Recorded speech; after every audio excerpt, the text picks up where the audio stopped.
Welcome to the Kill Count, where we tally up the victims in all our favorite horror movies. I'm James A. Janice, and today we're looking at Friday the 13th, the so-called final chapter. By 1984, the slasher subgenre was waning, after countless bloody low-budget affairs had flooded the horror market. Though the Friday films were profitable, they weren't respected by non-horror fans. The disparagement was starting to weigh on producer Frank Mancuso Jr., who decided to end the series so he could pursue other projects. I really want to bring this thing to an effective close. You may remember Frank Mancuso Sr. from the first Friday recount. He was the Paramount executive who helped get the original film released. His son, Frank Jr., started working on the Friday sets during Part 2, first as a production assistant, but quickly becoming a producer by time Part 3 rolled around. Mancuso was the closest thing to a showrunner the Friday franchise ever had, which might explain why the first four feel so samey. He called them exercises in commerce. They were there to make money, not to be art. Steve Miner declined to direct another installment, so Mancuso hired Joseph Zito to helm the final chapter, which would again be shot in Southern California. Zito was suggested by Boston moneyman Phil Scuderi because of his 1981 film The Prowler, which I covered in the first Kill Count filmed at my new house. Zito studied the first 3 Fridays to make sure he'd give the fans what they wanted, and tried his best to do new things within the restrictions of the Friday formula, which was mandated by the producers and investors. From my research, Zito seems like he was an intentional, intelligent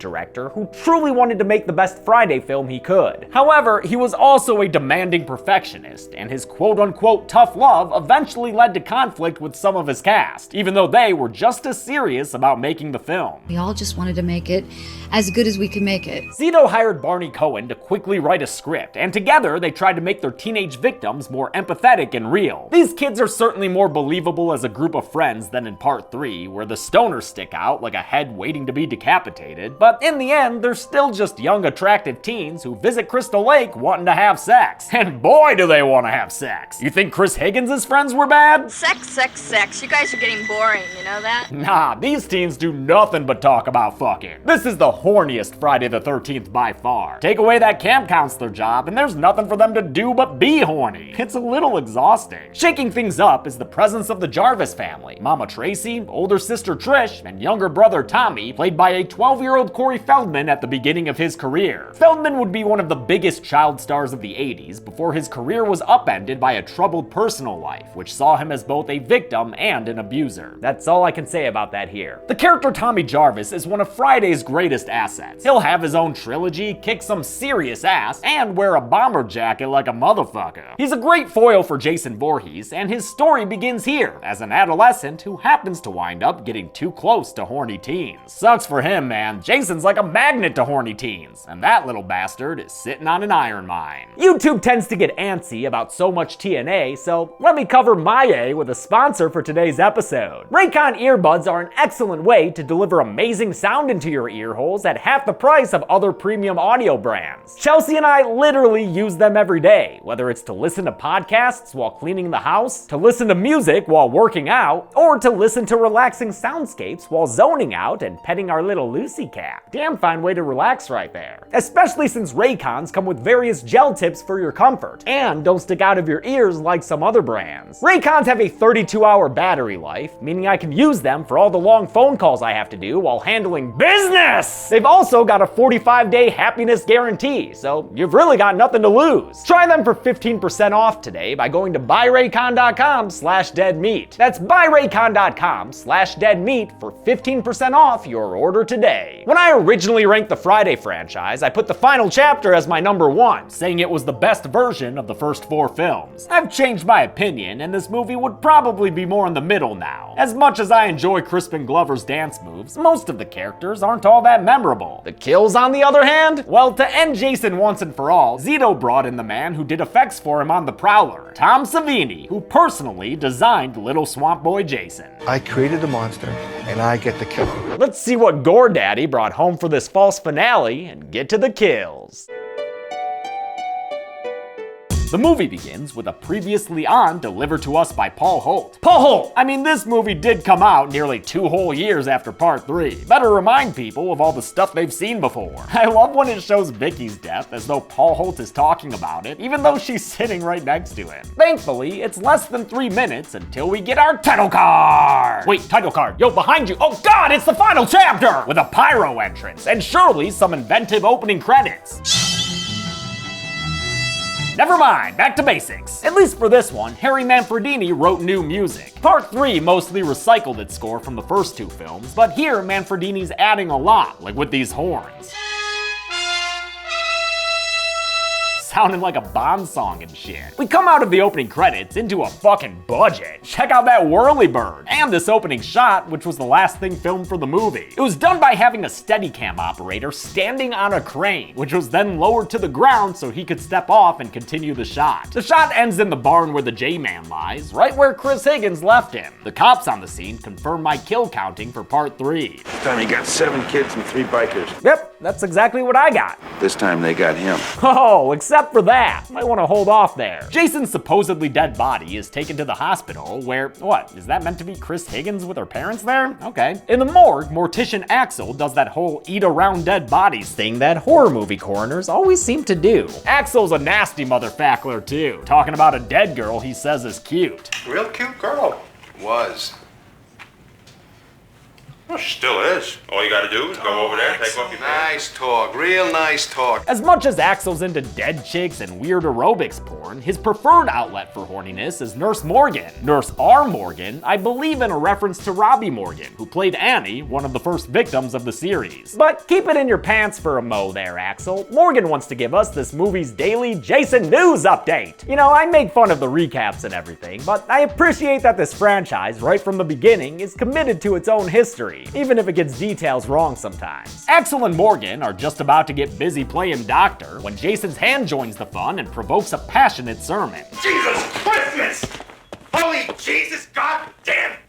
Holy Jesus jumping Christmas shit! Amen. Axel puts Jason in an icebox without seeing the breath coming from the so-called corpse. As soon as he's back to his spandex spanking, Jason comes from behind and murders him with a bone saw. And he twists the head around. Savini's back, bitches! For this kill, they used a medical saw with a semicircle cutout pressed against actor Bruce Mahler's neck. Mahler would have to struggle, but not so much as to give it away, while blood was pumped in from behind the saw. Though a dummy was made for the kill, I don't think the final cut uses it, since that last shot simply has Mahler turned around with a false body facing forward. Jason wastes no time killing Nurse Morgan next, grabbing her by the neck and pinning her up against the wall, then slitting open her torso with a scalpel. Goddamn! Originally, this kill would have had blood dripping down the nurse's leg, but the tube came loose and made it look like she was peeing blood instead. That sounds like less of a Jason problem and more of a kidney stone thing. For the final chapter, Jason was played by Ted motherfucking White. Ted White is very possibly my favorite Jason Voorhees. Dude was 57 when he played the J-Man, having already done stunts for decades, doubling for actors like John Wayne, Clark Gable, and Rock Hudson. This Texas-bred badass stayed in character and kept to himself on set, but at the same time took great care to keep his inexperienced younger co-stars safe. The young people we had in the cast were some of the greatest kids that I've ever worked with, and I've worked with a lot of young kids in the business. Just unbelievable what they went through for the amount of money they were making. White's Jason moves faster than Part 3's hunched-over loafer played by Richard Brooker. He also feels more intelligent than the trapped animal Brooker sometimes seemed like. I did change it. I changed it to where I moved faster, and I tried to make the kills a little swifter. White didn't care about matching the previous guys. He didn't even want the job in the first place and only took it for the money. As per his request, his name wasn't included in the credits. He came to love his part in the series though, and still attends conventions, where he often jokes about how old he is since now he's 95.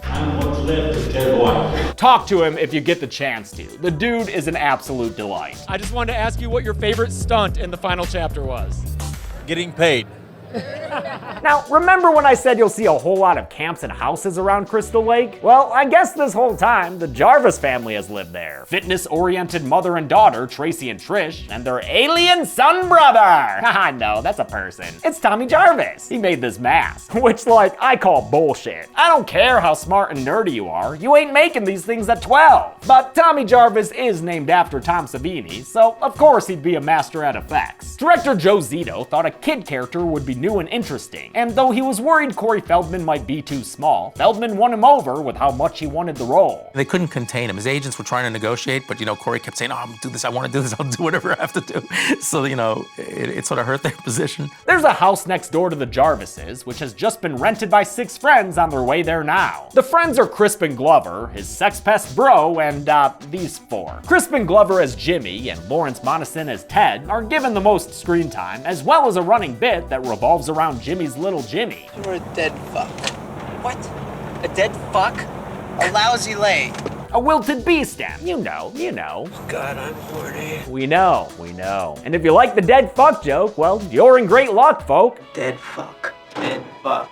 He thinks that's funny. He thinks that's a funny thing he's doing. He certainly does. On their way to the lake house, the kids pass the roadside grave of Mrs. Voorhees. This tombstone is the first time we learn her first name was Pamela. She was only known as Mrs. Voorhees for the first 3 films. The horny wagon also passes by a hitchhiker who has no lines but does get to eat a banana. That's free crafty. I love bananas. Me too.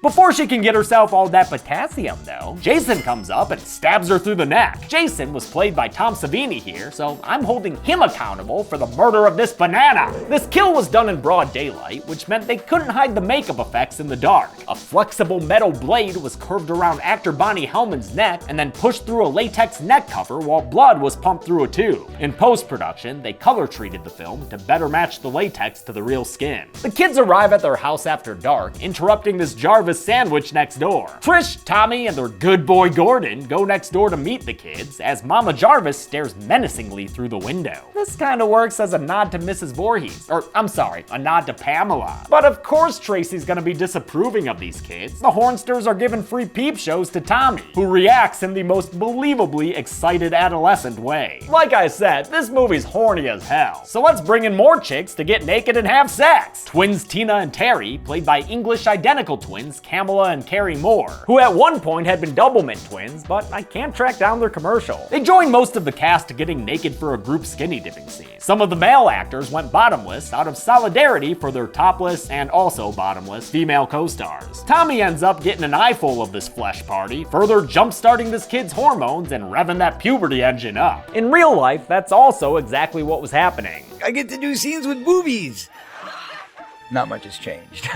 He jokes about it there, but I'm kind of sad Feldman was exposed to and surrounded by this stuff at this early age, especially since he was going through some serious family issues at the time. The 12-year-old Feldman didn't think of himself as a kid and constantly wanted to hang out with the older cast members. Kimberly Beck, who plays his sister Trish, had experience as a child actor, so she took to being a big sister to Feldman in real life too. She even took him trick-or-treating on Halloween, the first day of production, during which they saw plenty of Jason's roaming around. Trish's car breaks down so bad that not even Tommy can fix it, and that kid's a boy genius. Remember the mask? Instead, they're helped by a suspicious camper guy named Rob. His small talk is just a fucking parade of red flags. I didn't think anyone lived this deep in the woods.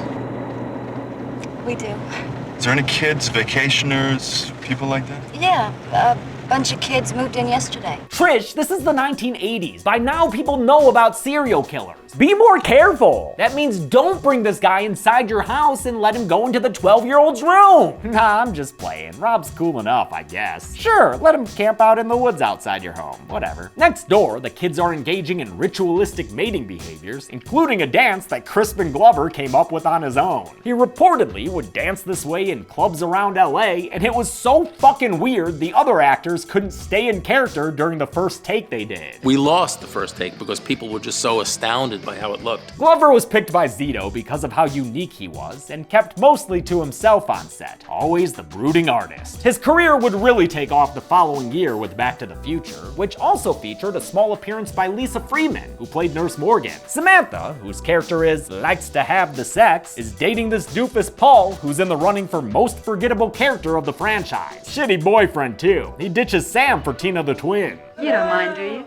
Actually, I was thinking about taking a little swim. Yo, a swim? That can only mean one thing in a movie this horny. A totally senseless skinny dipping scene! And this one's not only gratuitous, it was also negligent. It wasn't filmed as a closed set, so the entire crew was there, all standing around as 19-year-old actor Judi Aronson got naked. Co-star Barbara Howard says it was not done in a protective, sensitive way. Samantha spends some freezing moments by herself in a raft in the lake, and is killed when Jason pops up out of the water to stab her in the funny organ.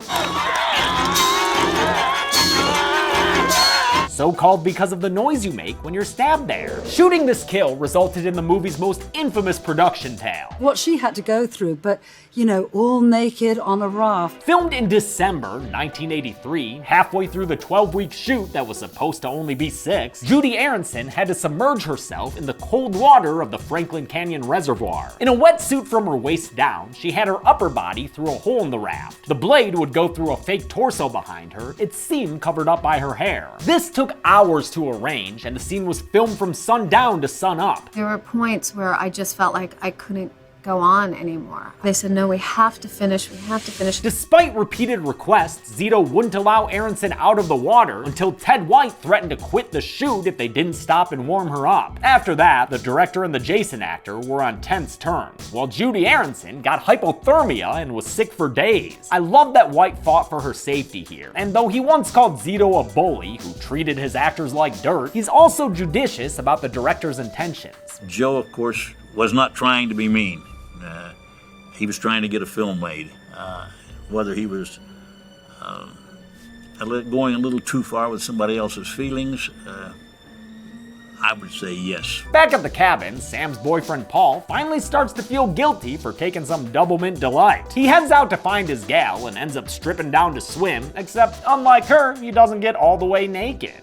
After seeing her dead, he does get a death that's more painful on screen. Jason stabs him in the groin with a harpoon gun and pulls the trigger. What a sight that is. Actor Alan Hayes was suspended on a wire system for this kill, which they didn't necessarily get the hang of right away. With Paul gone, Tina needs another source of vitamin D, and this chick is so horny, she'll hook up with Jimmy, despite bearing witness to those dance moves. Notably, she is not so horny that she'll settle for Ted, probably because earlier, that creep was grabbing her by the neck and shit. Oh man, and look at Terry after Tina takes Jimmy upstairs, a face of total resignation at the fact that she's stuck with his asshole now. That is just the saddest sit down I've ever seen. Can you prove her wrong and behave any better, Ted? Wanna give Teddy Bear a kiss? Come on, dude, she definitely heard you say that to her sister already. Wanna give Teddy Bear a kiss? You're so bad at this, Ted. Ted eventually finds some ye olde time porn, and while he fixates on that, Jimmy gets the real deal upstairs with Tina. Terry's tired of all this bullshit and would like to please go home now, please, but Tina says to leave without her, so Terry heads out in the rain by herself. There, Jason spears her during a lightning flash in one of the best and most creative off-screen kills I've ever seen. Unlike the next one that happens, with poor Mama Jarvis, after she gets home to find that her kids aren't there. She looks for them inside and outside the house, and is killed off screen with a look of terror on her face. Originally, we would have seen more of Tracy Jarvis's death in an ending pitched by producer Frank Mancuso Jr. and moneyman Phil Scuderi. The morning after everything ended, Trish would go upstairs and find her mom's dead body in the tub. The nightmare would then be revealed as a full-on hallucination. Really glad they didn't use that. This series did not need a fourth dream sequence ending. Trish and Tommy get back home to find their house deserted and dark. Trish heads out in the pouring rain in an oversized men's shirt wrapped in a belt, looking for the tent camping hitchhiker man she met earlier that day. Oh, there he is. What the hell are you doing here? What are you trying to do? Kill me? I mean, in most cases, yes, Trish. That's exactly what he'd be doing. You've gotta be more careful. Rob reveals his backstory, which is another strand of continuity for these films. He's here hunting Jason because he killed his younger sister, Sandra. She's not shown in a flashback, but Sandra was the underage chick in part 2 who got impaled in bed with a spear. I love this stupid, needless connection connection so much, I don't even care that it doesn't make sense timeline-wise. Rob likely wouldn't know his sister was dead, or have time to start hunting Jason. Sandra was killed on Friday the 13th, Jason had his 3D adventure on Saturday the 14th, and the final chapter immediately follows part 3, making today, Sunday the 15th, only 2 days after Sandra was killed. Parts 2, 3, and 4 take place over a single weekend. I feel like a lot of people don't realize that. With his lovemaking complete, Jimmy puts a period on his character arc. Wish I had dead.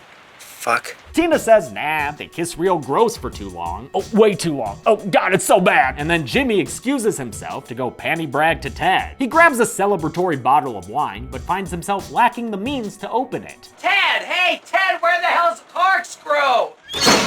Aw shit, yeah! Classic Jason kill. The twitching, the face hack, I love it. For this kill, they used another weapon with a piece cut out, then filmed the strike in reverse, which gives it that eerie motion. Also, goddamn, it got so bloody during the shoot. Jimmy's libido reviver Terry is the next one to go out. Literally, in this case, since Jason grabs her from outside the window, then chucks her from the second story. She flies through the air in slow motion and onto a station wagon that gets blown the fuck out. Hell yeah, that was awesome! The only thing I don't love is how Jason was all of a sudden up there right after killing Crispin Glover in the kitchen. And then after this kill, he's shown in the kitchen again. I won't call this teleportation, even though I do think he gains that power later on. Don't at me, Matt Pat. But Jason's pretty spatially inconsistent in this one, and I think it sometimes takes away from the suspense. Whatever though, as long as he's willing to put Ted out of his misery next. Dude's been guffawing at blue film reels for like 6 hours now. We gotta shut that shit down. Ted's eyes look red as shit here, so I'm guessing it's when Lawrence Monison unwisely decided to go method and actually get high before filming a scene. I'm a very paranoid stone person, so it was the worst idea I could have ever done. Ted is killed in a way I've always enjoyed, the knife in his head slitting through the projector screen as he falls. The last pair of teens that need to be killed are Sarah and Doug, who I haven't even mentioned yet. Sarah's story is that she's a virgin who's nervous about going all the way, while Doug is literally not given a single tiny moment of development. It's surprising then that they still win me over as a fan, probably because they're both so gosh darn cute. The very pretty Peter Barton had been on the cover of some teen magazines before getting a starring role in a season of The Powers of Matthew Starr, which incidentally co-starred Friday 2's final girl, Amy Steele. Steele encouraged him to take the role, though he later complained about Zito not working with the actors. Sarah, also a cutie, was played by Barbara Howard, who does a great job with small moments in her performance. She also steadfastly refused to do nudity, so a body double is used in this steamy shower scene. After Sarah steps away to get ready for bed, Doug gets a new shower visitor, and this one plays rough. The murder of Doug is one of my low-key favorites of the series. We get full reveal Jason in it, and a super sick head crunch. Zito wanted to reverse the stereotype of a woman victim in the shower, probably since he already did it very explicitly in The Prowler. So here, he has the pretty guy get killed all hot and wet. Ted White had to shove Barton's head hard against a padded surface before the shot switched out to a fake head that White then crushed beneath his hand. A blood tube running down Jason's sleeve provided all the red stuff. Sarah finds Doug's dead head hanging out in the shower door, then runs around wrapped up in the world's most secure towel, or at least until Jason goes to hell. Even though he was just upstairs in the bathroom, now Jason's somehow outside the front door, and he kills Sarah with an axe that lodges deep into her towel and chest. Trish and Rob get back to Tommy, then tell him to stay by himself as they and Gordon go next door. Right away, things don't look good. I mean, Gordon's so unnerved, the poor good boy jumps through a frickin' window and runs away, never to return to the movie again. Here's some footage of Gordon's trainers getting him to do this stunt using his favorite toy, a stuffed rabbit. Oh, what a good dog. Look at him jump through the window like that. Trish finds bad news and tells Rob they done fucked up. This house has got a Jason problem. Oh, and here he is now. I think he's killing you, Rob. Yeah, that's what I thought. Although, can we really be sure about that? All right, bud, I'll take your word for it. Rob's death was meant to be scary, in contrast to the other more fun kills. I'll admit it is a little disturbing to hear him realize what's happening, but the repetition teeters into hilarity after a certain point.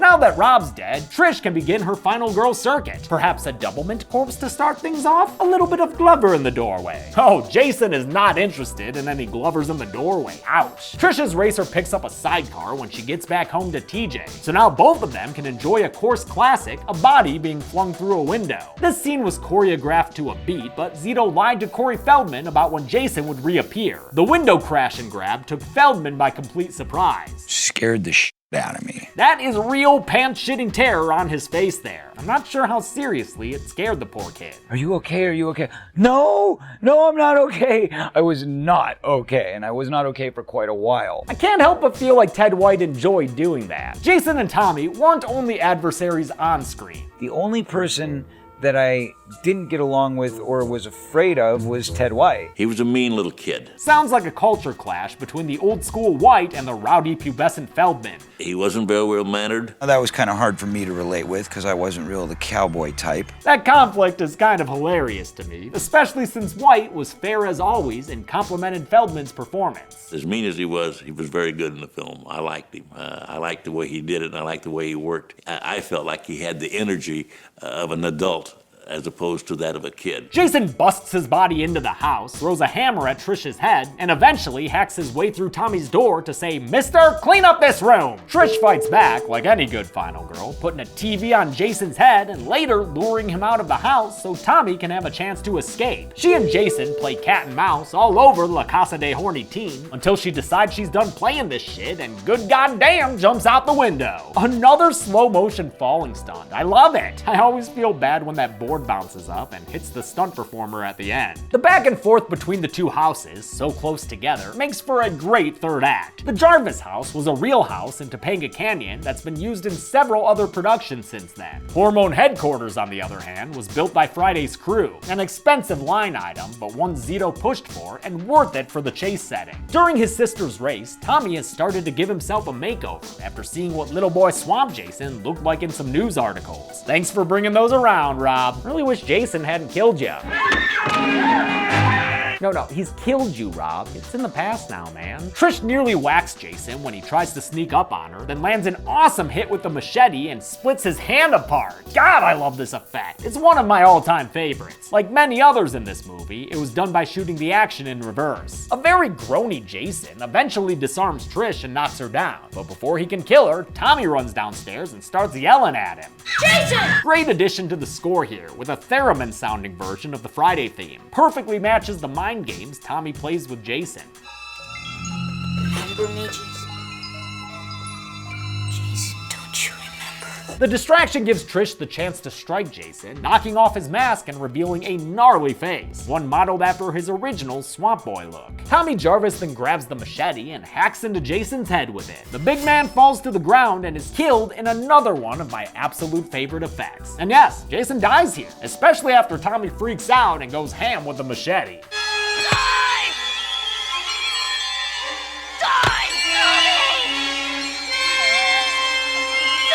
Killing Jason was always going to be a big deal, so it's a good thing Tom Savini had a kick-ass crew working with him. Kevin Yeager, who would later create the OG Chucky animatronic, Alec Gillis, who would go on to help make Goro in the first Mortal Kombat movie, and the late John Vulich, whose work we've also seen a lot on the Kill Count before. Vulich made the split head effect and did Grandpa's makeup in Texas Chainsaw 2, and he also did Bub the Zombie's makeup in Day of the Dead, where he worked under Savini again. It's Vulich's collection of masks we see in Tommy's room, and it was Vulich who suggested Jason be killed with a machete, after producers shot down Savini's initial idea. That one involved a microwave gadget Tommy would use to explode Jason's head. Such finality was embraced by Savini and Zito. It was my impression that there was never going to be another Friday the 13th. I was told that this is the last one. That's why the first machete plan was to split Jason's head open vertically, top to bottom. Or, barring that, saw a good-sized chunk of it off. But the producers or the studio or someone said to make it a less final death, cluing the filmmakers in that there'd likely be more Jasons in the future. In any case, this kill still kicks ass. The strike was filmed in reverse, as this great footage with Ted White shows, while the machete face slide was done with a puppet manipulated by lots of people. Some operating the cable-controlled expressions, others pumping blood in to make it bleed. And goddamn did they make it bleed. With the fake-out dream sequence cut, we jump to our final scene in the hospital. Trish wakes up and sees Tommy, then hugs him in a way to hide his bald cap wrinkles. Zito wanted Feldman to actually shave his head at first, but the kid's agents weren't about to allow that, not with pilot season coming up. Feldman instead wore a bald cap every day for 2 weeks, and he cites that as the reason he was so sick and frustrated by time they wrapped. He even says he was thinking of Zito while he was yelling, "Die!" The movie ends with Tommy staring into the camera and looking disturbed, setting things up for a sequel to the final chapter, just in case. How many people got caught in the pages when Mancuso tried to close the book on Jason? Let's get to the numbers and count! Count! Count! There were 14 kills in the final chapter, Jason and his 13 victims. All in all, there were 7 lady victims and 7 dudes, continuing Friday's trend of having mostly even pie charts. With a runtime of 91 minutes, that left us with a kill on average every 6.5 minutes. I'll give the golden chainsaw for coolest kill to the J-Man himself, Jason Voorhees. That character needed a spectacular death, and boy did they deliver. Dual machete for lamest kill will go to Mama Jarvis, whose death was so lame it harkened back to Steve Christie's from the original. And that's it! Friday the 13th, the final chapter, was at first scheduled to be released in October 1984. But they rushed through post-production in an insanely short 6 weeks and finished in time for a very early release of Friday, April 13th. The film set a new opening weekend record for Paramount, and with that kind of success, obviously they'd make another film. I'll look at that next week, but until then, I'm James A. Janice. This has been The Kill Count. On the next Kill Count. Remember the 1660s? No. When people dressed like pilgrims? You look like death. Sour fear, flattering as ever. When they got high off fermented fruit? A good night to enjoy the fruits of the land. When science was a whittle baby? Who among you has welcomed the devil to union? Thanks to that last point, claims of witchcraft run amok whenever things stray from the normal and expected. And that can't be good for lesbians like Hannah Miller and Sarah Fear. I was not alive before now anyway. Fear Street Part 3, 1666 takes us back to the beginning of Shadyside and Sunnyvale. We see what really happened to the so-called witch Sarah Fear. She drinks the blood of virgins to keep her youth. And why Sunnyvale's good brothers seem to be playing life with cheat codes. Left, right, BA start. What? Then we fast forward back to 1994 so we can finish up this story and bring it all home. This is it?